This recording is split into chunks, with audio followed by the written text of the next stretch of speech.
parler d'un cas particulier qui s'appelle le freeze all. C'est le mot anglais qui a gagné pour dire que parfois on peut être amené à congeler une partie de vos embryons. Et en fait, ce cas particulier, on l'utilise quand on est un peu inquiet de la complication que l'on redoute un petit peu en fécondation in vitro, qui est l'hyperstimulation.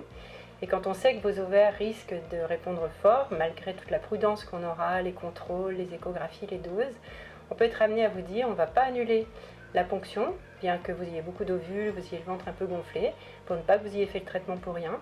On va ponctionner, mais en fait, on ne fera pas le transfert d'embryon. Parce que le risque principal, quand on est en hyperstimulation, c'est la grossesse, paradoxalement.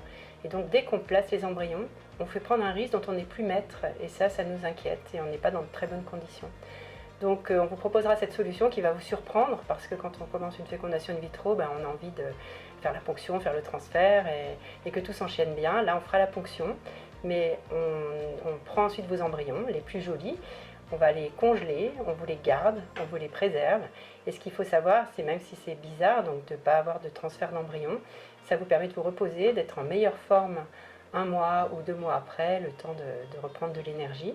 Donc ne soyez pas surprise si on doit vous annoncer en cours d'échographie que nous ne pourrons pas faire le transfert d'embryon.